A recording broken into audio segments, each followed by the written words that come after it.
Take Two with Jerry and Debbie starts now.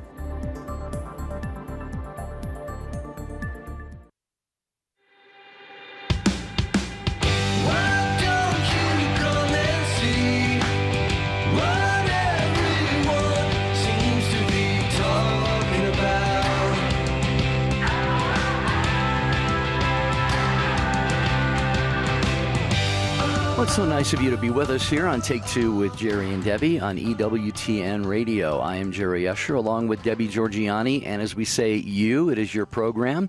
We have our show team in place, -1 today, but we have a great couple of guys helping us out. Michael Birchfield producing on the controls. Jeff Burson is doing social media and screening your calls at 833-288-EWTN, 833-288-3986. Good day, and this Debbie. Should be Hi, Jerry. And this should be a very active show today, so start calling in early so we can have a very robust discussion. We're not out to argue or have any type of disagreements. We're out to really just explain what's happening, to be very truthful about it, and to come away with things that we can do, like maybe more prayer, maybe get involved locally, or just be aware of things that are happening, especially when they completely come against our Catholic Christian faith. So we're talking about civil unrest today. Civil unrest. Has it come close to where you live?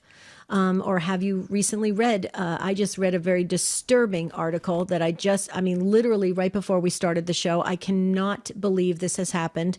And we'll talk about that. Civil unrest and what it means for us as Christians. Here is the number, 833-288-3986. And maybe Jerry, describe what we're talking about: the protests, the rioters, the looting, the Antifa, the whole 9 yards. Well, yeah, our country, the United States, has seen its share of civil unrest, protesting, even violence, things like that. These things have happened many, many times in the past. But I would say arguably not nearly as much as it has been in the last, about 15 months we're going on now or something like that. So much destruction, devastation, violence in the streets, people hating other people killing other people attacking businesses, people attacking churches, which is one of the things Debbie's going to talk about. So we're asking today, wherever you are listening right now, wherever you happen to live, have you gotten a little taste of this? Has this come close to you, to where you live, your city, your town, your neighborhood? How has it impacted you, and what do you think of all of it? 833, and what can we do about it? Like Debbie said, 833-288-3986. So a couple days ago, apparently this happened in Helena, Montana. The beautiful cathedral there that everybody knows and loves and respects has now been defaced by vandals. And the disgusting, vile things they wrote on this beautiful cathedral, the house of God, writing God is dead and, kill the cops, and demonic symbols they put on the exterior of the building. This all happened, folks, and this is disgusting, and it is a direct hit to God. And if we can't see that, then we need to wipe the dust out of our eyes and really try to refocus, because this is disgusting, and that's not the way to achieve some kind of outcome, some kind of, advancement or, improvements in society. This is just going to create division. It's going to create more hatred. And we need to represent God in a wholesome, respectful way, not allow this to happen. And, I've been posting things all year long, Jerry, on my personal Facebook page of all the, statues that were decapitated of the Blessed Mother and Our Lady of Guadalupe, images that were smashed with knives and blood and everything. And I had people actually say to me, Debbie, stop posting all this negative stuff. Really? Do you want to know the truth or not? I mean, this is where it really gets me. I have a real problem with this. And so as you can hear in my tone, this is very unhealthy for us as a society.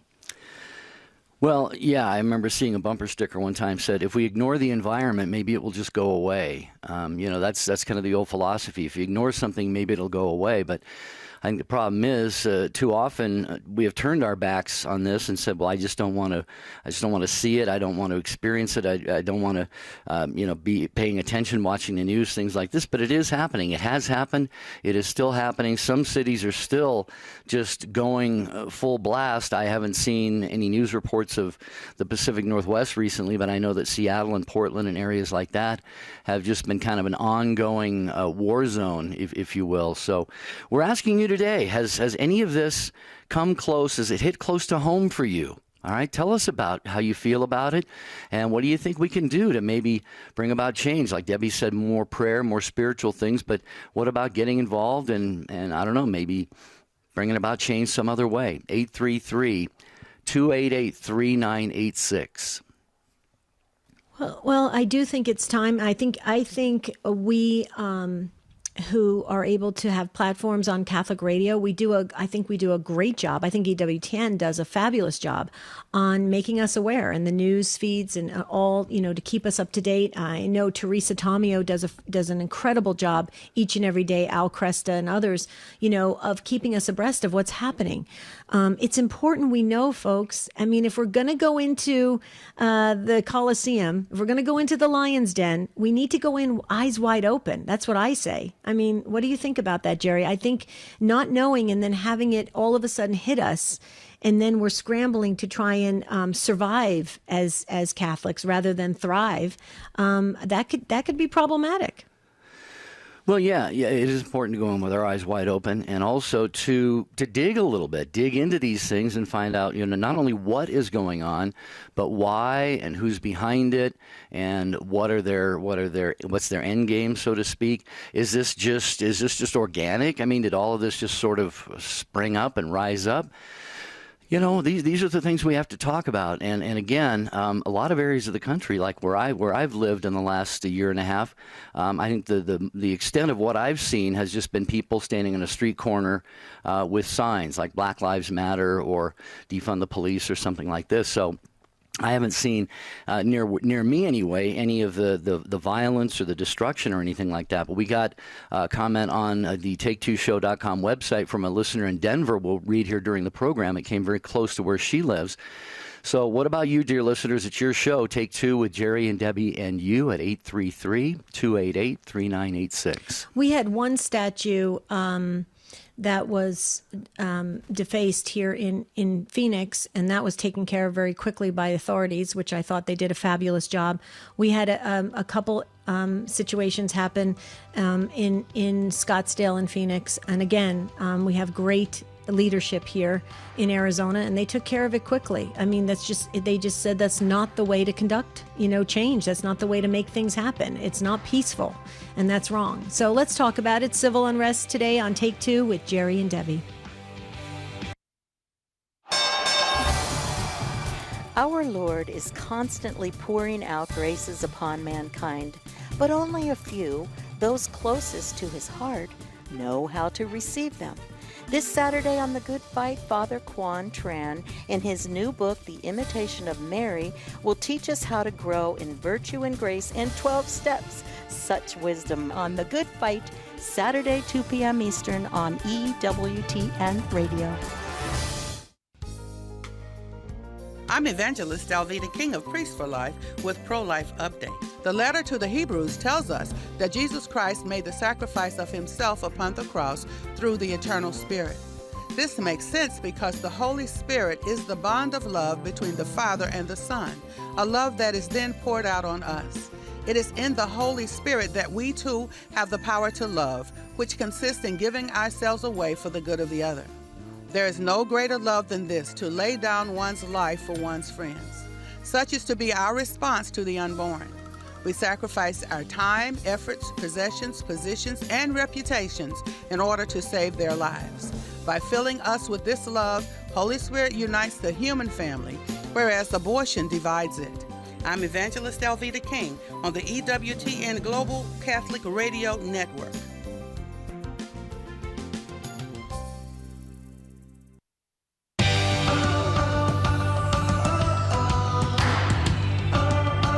Well, this is your radio home for lively and hopefully constructive conversations where we come away a little bit better, a little bit closer to God. And we're talking today about the protesting, the civil unrest, all of the violence, the destruction, the fires, the rioting, the looting.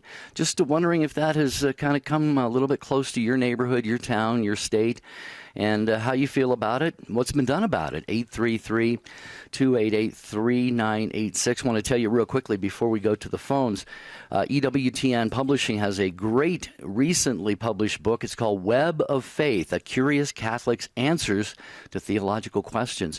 You may be familiar with the radio and TV program Web of Faith with Father Ken Briganti and Father John Trujillo. Well, now they have put together a book that has all kinds of answers to the questions that you might be curious about.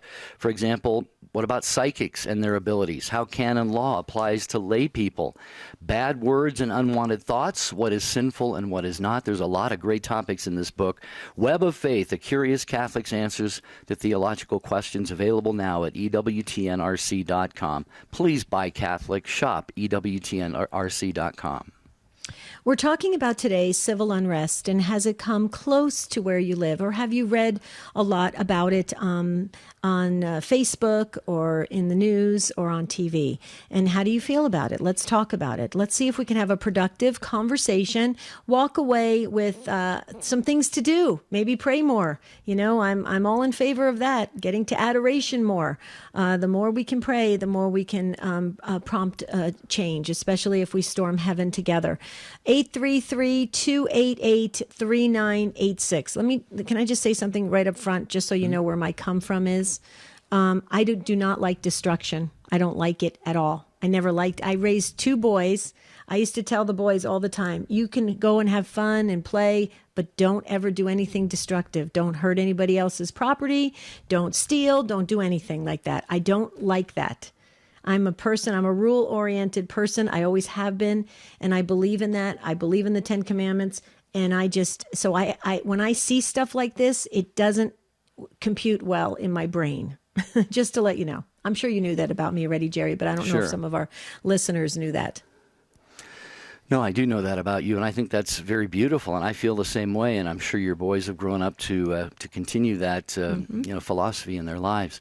Okay, a couple of phone lines are still open if you want to get through. 833-288-3986 as we talk about how close the civil unrest, as we're calling it, has come to you in the past 15 months.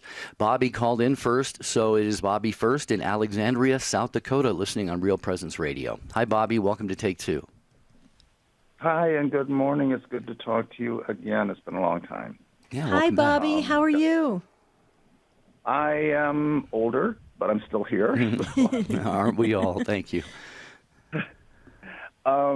Interesting topic today, and thank you very much for that. Thank you very much for your program. Sure.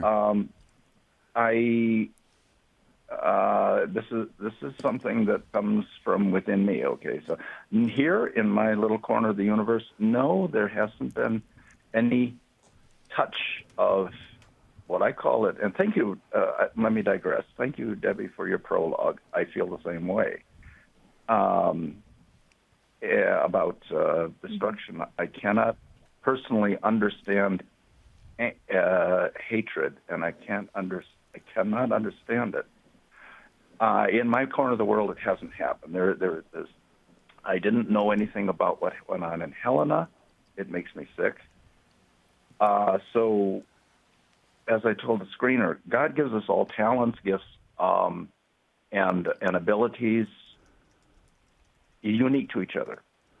And I was given quite a gift, a couple of gifts, when I was born. And one of them is I don't want to be melodramatic. It's not about me, but I can feel things. I can sense things. I know things without even being told. And that having been said, some people in Mother Church call me a sensitive, but I don't have to see things to know. I pick up feelings. I pick up, if you will, think about like 1968 vibe, the terminology they used to use. I pick up the vibes, I pick up the energy. And there is so much anger and hatred in the world itself today. My guardian angel, she's my best friend, and she prompted me to get moving today and turn your radio program on. So I did. I can't do anything about people's rage and anger. Personally, I wish I could, but except pray about it. And I tell God every night in my prayers, my devotionals, I metaphorically scratch my head and I say, I can't understand hurt. I don't understand why somebody would want to deliberately harm someone else's things, someone else, an animal. I can't equate with it. I just don't understand, but there's so much anger in the world directed at Mother Church, directed at one political party against the other. I hate them because they hate me, because it goes on and on. And all Right. I will give you the observation, please tell me your thoughts. In this evil that goes on, I see the work of the evil one in all this, the handiwork.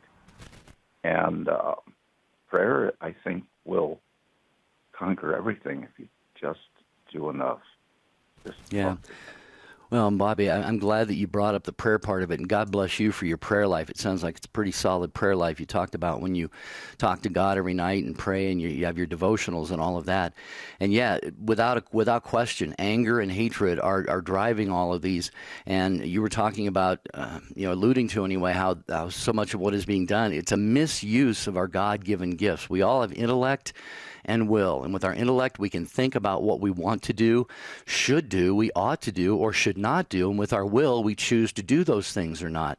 So we can use those to control what we do, whether it's good things that we do or bad things that we do. And I've heard, if I can get this phrase right, sometimes we talk about we need to tell instead of talking about how big our problems are, tell our problems how big God is, or something like that. I know I just butchered that, Debbie, but you know what I'm talking about. Yeah, God can handle all of this. Yeah. Absolutely. And Bobby, thank you so much for getting us started and for the kind words about the show. We appreciate that, and for your listenership, and that you were prompted by the Spirit and by your guardian angel to listen to the show. I agree with you. This anger, this hatred, we target human beings, but I personally believe, in all the years that I've been in ministry, over 30 years, I do have a master's degree in theology. I'm not saying I'm all that, but I have studied theology in depth. And I would say that it's a hatred towards God. It's a hatred towards God. When people do not have a relationship with God, or they feel that God has abandoned them, or they feel that there's nowhere God can be found, because we hear this all the time. Why do bad things happen to good people? Why do children get cancer and die? There can't be a God if that happens. When they don't understand the big picture, when they feel distant from God, all of a sudden they start to go so quickly running in the opposite direction of God. It's scary, because I've seen it happen with people. It starts with people saying, well, I question some of the teachings of the church. And then it goes to, I can't stand the priests. I don't like the bishops. I don't like this. And then the next thing you know is, I hate the Catholic Church. It keeps going. It never stops. And so it's really a sad situation. We've got to get back one-on-one to evangelization and really working with each other and getting each other to know and love and serve God, which is why we were created. And it's a relationship. And our God is with us. And the sooner we let people know that, and they can start to come alive again, we may see, this is my personal opinion, Bobby and Jerry, we may see the hatred decrease. What do you think? No, I think agree. so. And you, go ahead, Bobby. I'm sorry. I didn't. Another thing that would help, but humanity, I'm sorry to say, is to a great extent ego-driven. But one thing I've gotten in the habit of doing, because I need to grow spiritually, and I have been, we all should, until the day I draw my last breath. And it will help the soul so much in the morning when I've gotten in the habit. It's so simple, and it's so powerful. I just ask God. I ask Him, how may I be of service to you today? And that encompasses everything. Thank you, Debbie, for telling it the way you did, and Jerry too, because This has got to stop. We're eating ourselves alive. We are. Thank you, Bobby, for your great contribution to the program. We appreciate that, and thanks to Real Presence Radio for airing the program. We appreciate you, Bobby, and please be a caller again before too awfully long. We love having you on the program. 833-288-3986, civil unrest. We're calling it that just as kind of a catch-all term, but that includes the rioting, the looting, the violence, the burning down of buildings, the attacking of people, attacking of police. Just wondering if this is something that you've gotten kind of a taste of anywhere close to where you are. And if you have, maybe even if you haven't, but you have thoughts on this, 833-288-3986. Okay. Where are we going next? We have social media coming in fast. Text messages are coming in and emails. We're getting comments saying, how can we email you? We want to tell you a story that happened in our area. Please send it to take2@EWTN.com. It comes right into our inboxes here at EWTN. Take2@EWTN.com. Jerry? All right, to Michigan we're going to go. Wayne is listening on Ave Maria Radio. Hello, Wayne. Welcome to Take Two. Oh, thanks for taking my call. Sure, anytime. You were talking about whether or not this was organic or organized. This is clearly organized. It's coming from the top down. Someone's paying for the buses, the equipment that these people use. I mean, if you look on like YouTube or any of the places where you can see video of people locally, you'll see that a lot of these demonstrations, people are arriving in buses, large chartered buses. You'll see that equipment's provided for them. And in a lot of these cities, the Andy No NGO has a great Twitter page where he documents Portland's unrest. And one of the things he does is just put up the police reports of people arrested. And what you'll see is they are almost always released without charges being laid by the prosecutor, because the police can drag them in. But if the prosecutor is politically motivated to support this group, then they just don't lay any charges against the person and release them the next day to continue on. Yeah. Well, that's a good point. It is not organic. Yeah. I've heard a lot of that too, Wayne, and I have no trouble wrapping my head around that because, we've heard of things like the pallets full of bricks being somehow magically appearing on the street corners. The funny thing is you don't ever see those on the mainstream or even the quote-unquote conservative. You just don't see that on TV. So you're right. And I've heard also that there are people being seen on video in one city, and then they're being seen in video in another city. They're being arrested in different cities. So, yeah, this is definitely I think, Debbie, it's definitely organized to a certain point, but I think all you have to do is sort of light that fire, and then the organic part of it could just kind of join in, and people just say, hey, I want to be a part of this, even if they're not, being supported, say, from the top down, like Wayne was saying. Well, I think that's it's a combination. Yeah, I do agree. It's a combination, because that's why you'll see these, one hits, in different places where it's one person, defacing a statue or chopping the head off of a statue or something like that. But, Wayne and Jerry, I just want to say real quickly, evil, we know it's present, right? Okay. And when people give in to sinful acts or things that are very, hurtful, okay, it multiplies. And there's a certain, for lack of a better word, okay, there's a certain energy that is driven behind it that gives people the motivation to keep going in that direction. You can see it in the faces of people when they are starting to get amped up, if you will. It gets very bizarre looking. It is not even, when you look at it, you're going, okay, this is strange. Are they on something? Is something happening? Their adrenaline is rushing. There's all this, really bad, presence, obviously, of the demons have to be present at that time, because that's all it's all bad. It's not good. It's not building. God is a builder. He doesn't, if he breaks down, it's only to rebuild. It's not to do this where you destroy and just, leave it in rubbish. Okay. And so that's where I think we must go to the prayer element, the spiritual element, to cooperate in casting out these demons because I think they're invading homes. I think they're invading parishes. I think they're invading communities. That's just my personal take on it, because I am very active in ministry, and I'm seeing things that are happening that are very disturbing in people's behaviors. What do you think about that, Jerry? Well, no, I agree. I concur with all that you're saying. I'd be curious to know, Wayne, do you have any quick further thoughts? No, Go. Yes, I agree with what you're saying. As far as it certainly is evil.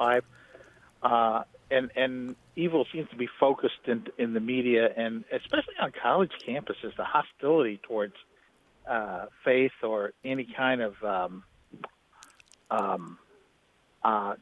any kind of traditional values on the campuses where my kids went to college not that long ago is unbelievable. It's organized, supported from the top down, and it's very, very hostile. It to is. faith, to tradition, to anything like that. And as much as I think prayer is a big part of the answer, another part of the answer is, like, I would recommend not sending kids off to college. If you're going to send them to college, if it's at all possible, keep them home.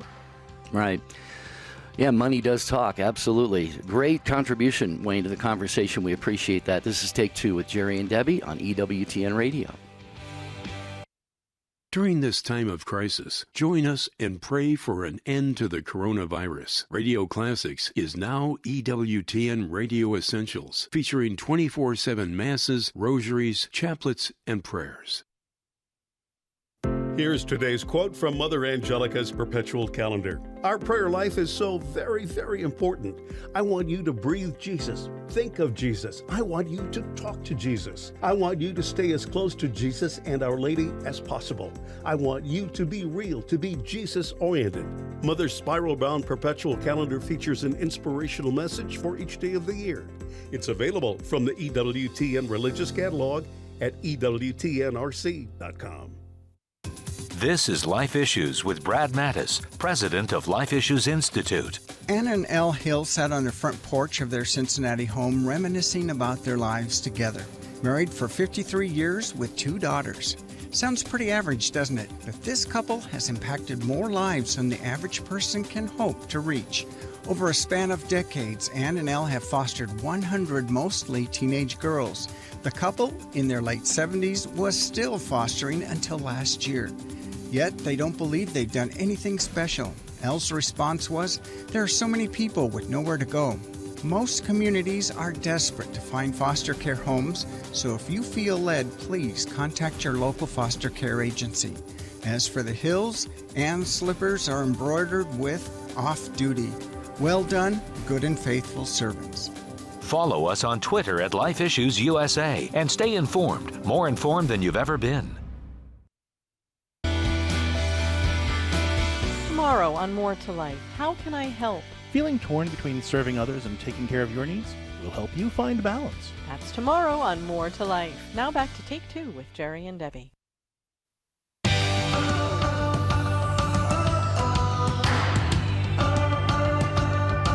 So what's on your mind today? You get to share it here on a global platform on Take Two with Jerry and Debbie, talking about all of the chaos. We call it nonsense, but it's very, very serious, very real. The civil unrest around our country, really around the world over the last year plus. It's not the first time we've ever seen this, but I think the volume, the degree is probably maybe unprecedented. We're talking about that with your participation at 833-288-3986. Going to go back to the phones in just a moment, but on the Take2Show.com website, we got a comment from Maureen. Maureen says, I live several miles from downtown Denver. Last summer, Black Lives Matter started riots downtown. It was scary. The vandalism was awful. They did so much damage. Many were arrested but bailed out the following day. Police showed bravery, but sadly they were treated poorly. Good people voluntarily cleaned the streets. This went on for weeks as well as all over the USA. The media showed these riots, including some of downtown Denver, but failed to show our cathedral being damaged. It was a very frightening time. If there was a good time, if there was any good that came from these terrible times, it is that people turned to God in prayer, and He answered. Maureen closes with saying, God help us. Thank you, Maureen, for that comment. And speaking of Denver, we'll go live on the phone to Jose, who is listening in Denver on the EWTN app, our good friend and brother in Denver. Hi, Jose. Welcome back. Happy Easter. Christ is risen. He is truly risen. How are you, brother? We have one more week of Easter. Well, a few days, because Pentecost is coming. It's funny that you just said that, because I'm a parishioner at the cathedral myself. I've been parishioner since I moved back from California. And during the summer, yes, it's very disheartening, and it makes me angry because I grew up here. I love my home state of Colorado. And I was just in this belief that such a beautiful, clean city that it has been for many, many years turned upside down over whatever political agenda wants to be pushed. The Cathedral Parish serves over 300 meals daily to the poor communities and homeless of downtown Denver. And this is something that, unfortunately, the media doesn't show. Unfortunately, they don't even know. But we are doing the good word of God. The buildings suffer many, many damages. They are going to cost us a lot of money. It was going through restoration because it's an old building, and it needed the restoration. But that added to the budget, where now we need more money to fix something that we want to leave behind for future generations to enjoy. And it's all by generation, which we all went to the same schools. I went to the public schools, and we all got the same education, but some of us have the basic fundamentals of respect. If you want to go out and protest and do all these things over whatever is happening, go ahead and do it, but be respectful to others. The property that was damaged affected many other people. The building across the cathedral, it was burned out. It's money it was an steady income to continue different various programs. Our pastor, Father Ron, has been running since he took over as the director of the church. Along with that, last year I was very, very angry with everything that was happening in California as well. I have visited many of the missions across the state because I just love art. I love what the Spanish did when they come over and build these beautiful buildings for all of us to enjoy. The purpose of them was no one was left behind, and everything that was happening outside of the building was left there. And when you will come into these beautiful buildings, you will feel closer to God. You can experience down the new LA Cathedral where you walk in there and you have all the saints and tapestries that pretty much tells you everything was left behind. And now we are in heaven again, where we are worshiping in this time and places dedicated to the glory and honor of God. So last year, what I did, on my hikes that I usually take up to 14 years, I was taking an image of the Immaculate Conception, just because I said that's what our country needed. Our country is dedicated to the Immaculate Conception, and through prayer and dedication of our time, of the good deeds of God, we're only going to find the rest that we need, as St. Augustine said. It's just very, very disheartening and very, very sad. It makes me very, very sad. Yeah, I me have too. no words when I saw Juniperos are coming down. This poor Franciscan friar to walk from California all the way down to Mexico City to ask the administrator of the New Spain to be compassionate to the Indians. These are things that people can read in history, and we are an educated generation, according to us, but how dumb we are, and excuse the term, but there's no other term for it. Well, Jose, let me share a couple things, because you really zeroed in on this idea of loss of respect. It's so clear to me when I see things. I mean, trace it back to abortion. Look at the extreme loss of respect that we have for the most vulnerable in the womb. Okay, if we're going to insult God that way. Okay, to go and take a brick and hit a police officer standing on the side of the road doesn't seem like anything, right? Because, see, it gets worse. Sin increases. And we must do something to counteract that, to combat that, and the way we need to do that is what you had shared, Jose, is to show up strong and rebuild and come together as a community of believers, maybe have some interfaith or ecumenical movements to really stay together, okay? But for us to just all go silent, that is just not, I think, a healthy show to stand up for God and to represent God. I know is my internet connection okay, Jerry? It's cutting out a little bit. We can hear you. We can hear you okay, though. Go ahead and continue now. Well, I was just saying, I just, this idea of us showing up, I think we need to come together with one very strong, unified voice as Christians and say, enough of this. You're not going to destroy our sacred images. You're not going to come into the temples and the mosques and everything and destroy, places that are holy to us. You're not going to do this. This is not the way to produce positive effects. This is counterproductive, and it's going to cost all of us a lot. And it's going to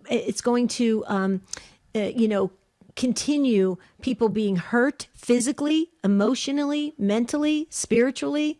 This is not of God. It's that simple. It's not of God. And I don't care what politician is going to try to convince me that you have to have protests in order to make change. You can have peaceful protests, like you were saying, Jose, and you can have good dialogue, good conversations, and that produces some lasting effects. That's my opinion anyway. And thank goodness I have the platform to say it. Jerry? Well, I have a couple thoughts I was going to add, but Jose, first of all, what about what Debbie was saying there? No, she's right on point. I agree with her. Unfortunately, I was raised by my grandparents, and I'm very thankful for that because they gave me the values and the teaching of the faith that it was gonna be needed, especially during these times. They are now in heaven. God has called them to the eternal Easter. But I'm grateful that they gave me a good foundation to understand that on this earth that we are on, we have to find a common ground and be kind to each other, and we have to treat each other with love and respect as Christ asked us to do, because it's the basic fundamental of the gospel. It's not about how many good things you did, but treating each other with respect. And that will show others that we are Christians. We don't really have to say, I'm a Catholic, but our actions will show others that what we're doing in our private life shows to others that, yes, we are Catholic, but we don't have to say, we're Catholic. Our actions will show that we're Catholic just by doing the good deeds of God, by acting on it. As I said, 300 meals a day that our cathedral serves daily on a daily basis to the homeless and the poor. Civic Center at some point last summer looked like a camp, like a campground. And I never seen anything alike. Never, ever. We pushed the governor to call on the city mayor to clean that up, and he did, and they cleaned it up. But it's all barricaded, and it shouldn't be barricaded. It never was. It wasn't free, open space to everyone come and enjoy. And now it's a dump. And I don't take people who come over and visit me from out of state, I don't take them downtown anymore. I'm ashamed of my own city. I'm ashamed of what we have done. I'm ashamed of the government of the city of Denver. Yeah, well, you're not alone in Denver there. There are a lot of cities that are looking like that right now. And this is not to say that we absolutely have to care for the homeless and people in need and so forth, but there are ways to do it that are right and ways to do it that are maybe not quite as beneficial. But you both alluded to, talking about protesting peacefully and without rhetoric and without vitriol and without hatred and violence and so forth. Our country, our founding documents guarantee us freedom of assembly, freedom of speech, freedom to practice whatever religion we choose. But there has to be a line. And what happens is when the violence and this other stuff comes in, that line gets crossed. And God is a God of order. He's not a God of chaos. So when you see chaos in the streets, it is what? It is anti-God. Quite frankly, at its root, it is anti-God. You were saying that earlier in the show, Debbie. And let's face it, law enforcement, who are taking the brunt of this in many cases, represent God in a very real way, because all authority in heaven and on earth derives from God. And if authority is put in place to maintain laws and maintain order, and that authority, that law enforcement is attacked, that's a direct attack on the authority of God. Well said, Jerry. Well said. Jose, thank you so much for sharing what you wanted to express to the world today. And we just love your heart. And I agree with Jerry. You're a brother in Christ. Thank you, Jose. Thank you, guys. You have a good day. Okay. God bless you. I love when he calls us. Mm-hmm. Yeah. He always has something really wise to say. Okay, where are we going next? I'm just getting flooded with text messages. It seems like you guys really love this topic. You love the show and you love the direction that it's taken. And so we will, obviously on the summer lineup, we'll do more of this. Jerry and I are up to July. We have populated the July calendar. Is that how we say populate? Yeah. Mm-hmm. It's Wednesday, hump day. Well, I always have an excuse for every day. Yeah, I was going to say it's prelude to Friday, I guess, right? Right. And folks, Jerry and I do not send each other emails to, figure out our wardrobe for the YouTube and Facebook. This has been happening now for over 6 years. Oh, well, no, not over 6 years. Over 5 years, almost 6 years. Yes, Jerry and I are color coordinated today by accident. Mm-hmm. By coincidence. By God incidence. By God incidence, yeah. Hey, Keith, hang on. We're going to get to Keith in Chicago in just a second, but I want to tell people about Conversations with Consequences, another program here on EWTN Radio, many of these same stations. It is 7 a.m. Eastern Time on Saturday with Dr. Grazie Christie and her team. They talk with the leading thinkers of our time about the topics that matter to their audience and to all of us, really. Conversations with Consequences, Saturdays, 7 a.m. Eastern Time on many of these same EWTN stations. Okay, so now we will move to Keith, who's been waiting so patiently, who gets our virtual Patience Award today. We're sending it to Chicago, Illinois. You're listening on the EWTN app, and you're a first-time caller, so you get 2 virtual awards today, Keith. Welcome to the show. Oh, thank you. Yes, my point of view is I think that a lot of the things that's going on in the world today, they're not really new. I think they're just being broadcast more. And I don't see anything changing in the near future. I think it's going to be a long, drawn-out process because of the social media industry now that has come into play. And I think it's become an issue of not what's right and wrong, but what you can prove. And so that basic issue right there is leading to a whole new issue of problems in this country and elsewhere in the world. And so I don't really see this coming to an end anytime soon at the rate that we're going now.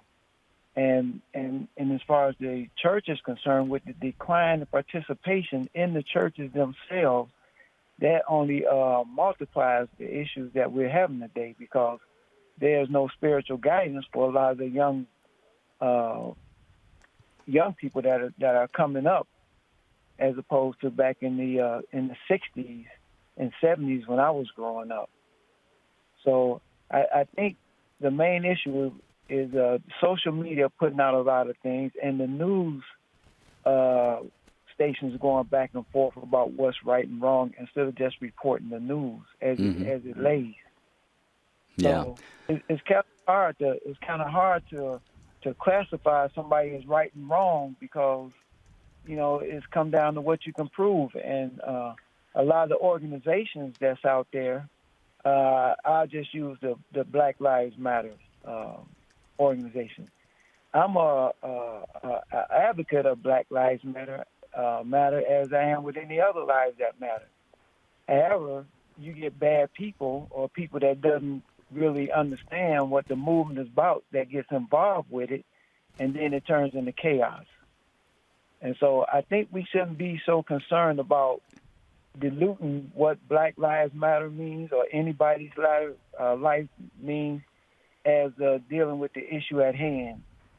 And that's the going back of the with the government interjecting its means and ways, and how the people accept what's going on. Yeah. Well, you made some great points, Keith, and I think you're right about the media, which is kind of an interesting coincidence. It just happened to hit me last night, right before I was going to bed. May 18th was the day I started in media, 41 whole years ago, 1980, May 18th. So yesterday, I was 41 years that I've been in the media, and I definitely have had a very keen sense of the direction media have gone, and they have gone, I think, just overwhelmingly in a bad direction. And the problem is, like you said, it depends on what people watch, what they read, what they subscribe to. It's all about ratings, it's all about sales, it's all about advertising, and so forth. And plus, people so often will imitate what they see in the media. We're inundated with it. You mentioned the social media, and people talk about, this cable news network versus that one. I don't like that one because of their angle, but I get my truth over here. I get my truth over here. Really, it's all of them in this big stew, this big soup, if you will, this media soup. And finally, I've just almost gotten to the point where I just don't watch that much media anymore. But Debbie, I don't know. I'm rambling on here. I don't know if you have any thoughts. But no, I think what you said was great, and what Keith's points are well taken. And I just want to say, Keith, when you talk about statements, you mentioned Black Lives Matter. The statements have been affirmed and validated, and they are accepted. But let's go back to organizations. Let's go back to people's motives. Let's go back to where tracing the money, because it's, money is the root of all evil. Okay. We know that money corrupts. Okay. And let's go back to the hearts and minds of people, of what their motivation is for certain things. Statements, when they are given by themselves, are very profound, and they reach people's souls, and they change hearts and minds, and that's a good thing. That's a good thing. But organizations and people's hearts and minds can be corrupt, and we have a fallen nature. And I'll tell you what, if we don't start tapping into that and realizing that that things that are being motivated behind the scenes are things that are being promoted behind the scenes and that are gaining momentum, and people are now adopting it as being okay for some reason, there's something wrong with that. We need to get back to what our God has instructed for all of us, to the parameters for us to live. And our God is a God of peace.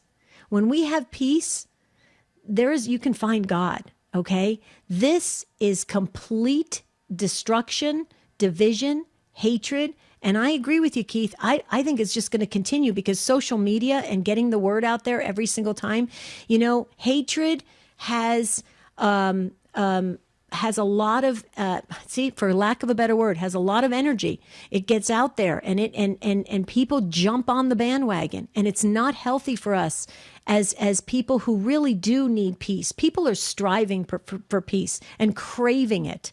And people want to be validated, and they want to be loved, and people want to be accepted. What do you think about that, Keith? Do you think we're on the right path? I think we're on the right path when we talk about hatred. Hatred is like a cancer, and it eats society up from the inside going out. And by the time it gets out, it's so profound and so large that it's just hard to reel it back in. And so, getting rid of that hatred is going to be tough. But I think more of an issue is that once we figure out what's right or wrong, which regardless of which side of the railroad track it comes from, let's just deal with what's right and what's wrong. And then we can start getting to the problem, and people start basing their decisions on, okay, I like this person. However, what he's saying is wrong, or what she's saying is wrong. So I may agree with this, but I'm not going to go down this road right here. And so until we come to that where we can accept what's right and what's wrong, I think we're going to have that's beginning of the healing for this nation, and that's for any nation. But I think with media being such an advocate of getting their point of view out and people watching what they want to watch, you are eventually by default going to be believing in what you see. You're going to keep watching that shows or whatever it is, and it's going to become you, and you don't even know it. And by the time you figure it out, it's almost too late. So as a society, we got to get back to the point of where we put people's feelings first, what the people need, as opposed to what we can prove and not prove. Yeah, Yes. Keith, you've really thought this through, and Absolutely. it comes through in your statements. And yeah, you're absolutely right. The key is we have to get back to knowing and acting upon what is right, what is wrong. In other words, another way to put it is what is good and what is evil.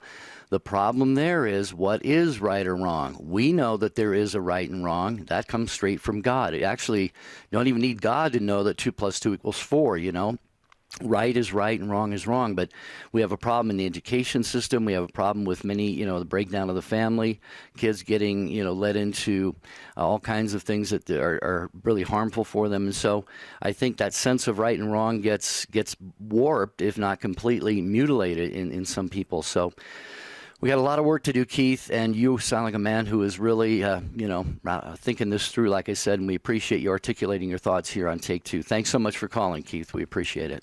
Thank you, Keith. Please call again. You'll never be a first-time caller again, okay? Okay, all right. Thank you. Thanks, God bless. Keith. God bless you. God bless you. Thank you. That was a beautiful call. A great way to end this discussion. I think a lot more prayer. We need a lot more prayer and a lot more healthy conversations, and to kind of detox from all this, social media saturation that's around us that is really changing us when we don't even realize it. Like Keith said, that is so true, so profound what he's shared. That is a great word, detox from all of this. Yeah. Mm-hmm. Yeah. Well, we got a couple of social media comments we could get in before the end of the Sounds program. Frank said he's watching the video stream on Facebook. I work at a deli in D.C. I live in Maryland.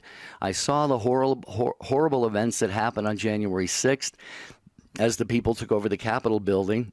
These people came in and ate and were talking about killing the vice president and Speaker of the House. Never saw so much hate. Wow. Had to be a tough experience, Frank. Shane says, this is not just a U.S. issue. I live in Ireland. We are having issues in Northern Ireland, again, with Belfast. Recent protests of Brexit issues. Look at France and Hong Kong. I think people are being pushed by evil. This is worldwide, Shane says. Wow. How about Jake? You want to share Jake's? Yeah, Jake says, if we are making, big capital letters, if we are making all these hate crimes for people attacking different races or lifestyles, should we not also make it a hate crime to attack a police officer? Stronger law if you attack the police. You wouldn't get an argument from me about that. Mm-hmm. I just want to say something that I'm seeing on a regular basis. I try to keep, I live in Arizona, and I try to stay attached to my roots in New Jersey, New York area. And I've been watching on a regular basis for the past year now, where people are walking through the streets of New York City and they're just hitting police officers and firefighters with sticks and water bottles and rocks, and they're just hitting them. And I'm thinking to myself, if I flash back to 9/11, those are the same police officers or their families that were rushing into the buildings trying to save people. And I'm thinking, wow, how ungrateful we have become as a society. Jerry? Mm-hmm. Good point. Well, that is going to bring us to a close here on this episode of Take Two with Jerry and Debbie. Tomorrow's program, if you could hear someone's voice one more time, whose would it be? That's what we'll talk about tomorrow. That's going to be a Kleenex show tomorrow, folks. Get your tissues out. And until tomorrow, have a beautiful and blessed day. St. Joseph, please pray for us.